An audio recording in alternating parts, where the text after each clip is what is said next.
Hello and thank you for joining me. Today we are taking a detailed look at what the process was like making the rye bread for an entire restaurant at one of my previous jobs. The restaurant was a Danish restaurant and the bread, Danish seeded sourdough rye. Rye bread is the most common bread in all of Denmark. Even with the increased prevalence of renowned bakeries here cranking out some really beautiful loaves, Danish rye is still the most frequently eaten bread for the majority of Danes. However, they would just simply call it rye bread or rugbrød. But I'm taking care to specify because if you are watching in the States, this probably doesn't seem like the rye you are used to finding at the deli holding your pastrami sandwich together. But you don't have to go that far before rye starts to look different. Just crossing the border into Germany, there is rye bread to be found that looks quite similar, and some that looks more like what you would find by the same name a bit further to the east. Not to mention pumpernickel, which is by all accounts a rye bread, but exists in its own specific little subset. But tracing bread lineage and history is a complicated process, and I tend to get carried away with narration as it is, so for our purposes know that rye bread to the Danes is dark in color, often contains seeds, and rectangular in shape from being formed in loaf pans. It is not always 100% rye flour, and it is not always made with sourdough, but that is what we are making today. Rye bread in Denmark can be eaten as is, but more commonly it is used as the foundation for their open-faced lunch sandwiches called smørrebrød. This translates to buttered bread, but in modern times it encompasses a wide array of various toppings from the famous herring to beef tartare and everything in between. There are restaurants in the country dedicated to this whole style of cuisine. Some even fancy enough to garner Michelin stars. On the more humble end of the spectrum, it is frequently enjoyed as a no-fuss lunch option for adults and kids alike. And how did I come to learn to make it, you might ask? Well, as mentioned at the top of the video, I was working in a Danish restaurant, and the baker there left for another job, and I wanted to learn how to do it. So before she left, this baker, Laura, who happens to be my friend, kindly taught me the process. So much thanks is owed to her. She is a real talent and is who I turn to whenever I need bread advice.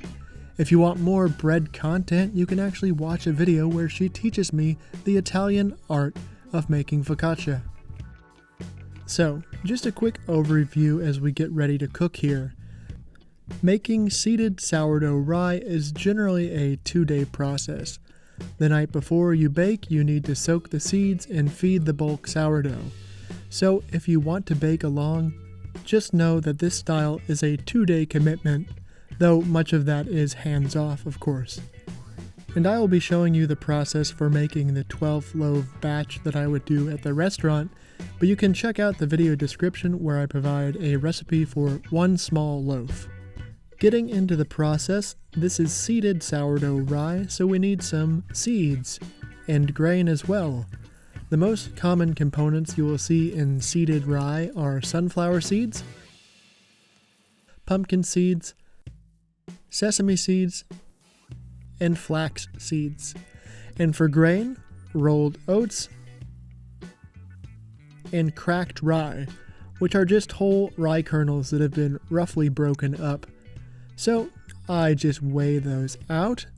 It was 420 grams for each of all the seeds, 300 grams for the rolled oats, and a whole kilo of rye kernels. And these need to be soaked. This helps soften the harder elements, helps the bread retain moisture, and also helps make the nutrition of these components more accessible to our bodies. And for this soaking process, we match the weight of the dry ingredients in liquid, which will be 3 kilos. In today's case, we are simply using water, but dark beer is very common, and I've seen some places even use coffee. With that water weighed out and poured over our seed mix, I just give it a stir, put the lid on the container, and that is all there is to the soaking process. We just leave that be overnight, and allow the water to work its way into the seeds. We also need to prepare our sourdough, which is a little bit different for this style of bread, but starts the same. We have a rye sourdough starter left over from the last time, and we feed it to activate equal parts old sourdough to water to rye flour. I mix it all up and leave it until it has doubled in volume, and this should take about 4 to 8 hours depending on the warmth of your kitchen. So in other sourdough loaves, sourdough usually makes up about 15% of the total weight of the dough, but in this case, the sourdough makes up about 30% of the total mass. This bulk of fermented dough is prepared the night before and then incorporated into the bread dough the following day. And so that is what I'm doing here. I would use between 300 to 400 grams of my active sourdough starter, weather depending, and then add 1700 grams of room temperature water and 1700 grams of rye flour. And then I mix it all up in a large container, clean my hands, and get a lid on that box, and then leave it in a slightly warm spot overnight. I found that the spot on the counter above the refrigerator motor was perfect. Fast forward to the next morning, we can see how that bulk starter has expanded and is now full of air pockets, which means we are in business. It's time to get everything mixed together, and that means we need a big stand mixer. I use the bowl of that to bring everything together, and so I start with all those soaked seeds and grains.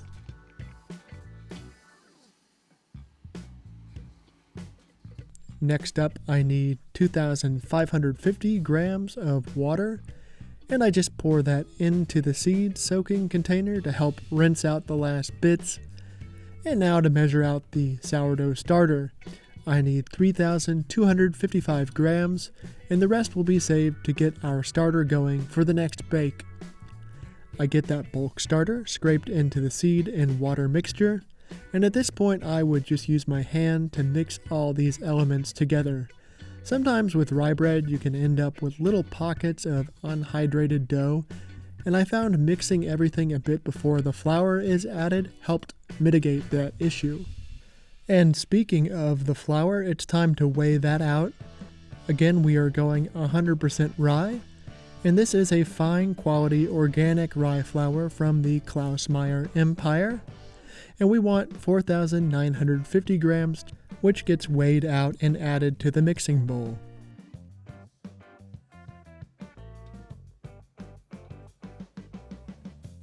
And now it's time to let the stand mixer do the hard work. I'm using the paddle attachment, and with that secured, we let it rip, slowly at first so the flour doesn't go everywhere, and then medium speed once the flour has worked its way into the wet ingredients. And now I let that go for about 5 minutes while I prepare the last elements for this dough, that is the salt and malt powder. We need 190 grams of salt for all this bread, and 100 grams of malt powder, which brings color and depth of flavor. And just to help those ingredients incorporate into the dough more easily, I add a cup of strong coffee. It won't make the bread taste like coffee, but the hope is that it helps bring out those malty flavors.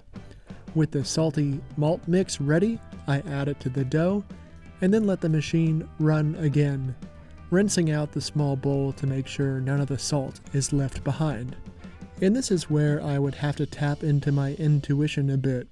Sourdough rye dough is very dense by nature, but you will still need it to be fluid enough to be pliable. So if it feels super stiff, don't be afraid to add a splash of water. I would look at the paddle. If the dough clung to the paddle like a rock, it probably needed a little more liquid. I would get it to a point where I could kind of shake the paddle and the dough would fall from it. But we definitely don't want rye soup. So once we get that dough to a good place, the messy fun of shaping begins. I get out the loaf pans, which are fused together in groups of 4. Those get sprayed with baker spray beforehand. And then I get my scale ready, and with that I also have a bench scraper and a container of water. And now it's just a matter of scaling. Each loaf should be about 1,350 grams, and this dough is feeling good. You can see how it is soft and pliable, yet still stiff enough to hold its shape more or less. We scale and scale and scale.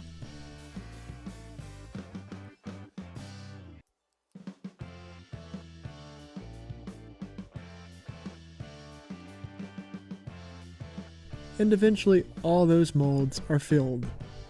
And then it's time to smooth out the tops.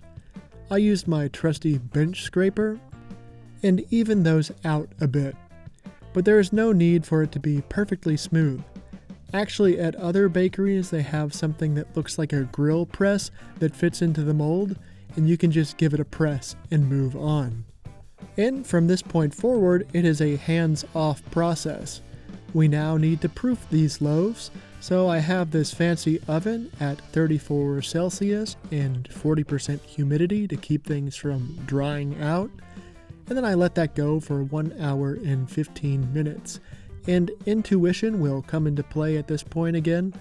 I would sometimes need to give the dough a bit more time. What we want is for the dough to rise and look somewhat inflated. You will see these sort of stretch marks at the top, and we also are looking for 1 to 2 little pin tip sized holes, but not much more than that. You don't want to overproof, and with that dough looking good, I get the trays out and crank the oven to baking temperature. On the combi function, we go full humidity at 220 degrees Celsius. Once the oven comes up to temperature, I quickly get those loaf pans back in the oven, give a little spray of water, and then drop the temperature to 200 and bake for 20 minutes. And I messed up here with the filming of the next 2 phases of the process, so I'll just put the text on screen over the same old clip. After that first 20 minutes, the oven temp is dropped to 180 and 30% humidity for another 20 minutes. After that point, the oven is dropped down to 160, the humidity remains the same, and the loaves bake for another 20 minutes. After this final round, the loaves come out of the oven. The pans are inverted so that the loaves fall out, and then they are left on the wire rack to cool upside down. This helps set the crust a bit. But as with any bread, it's good to be patient before cutting it. And now these have cooled, and we can take a look at how we did, splitting it in 2 at the middle of the loaf.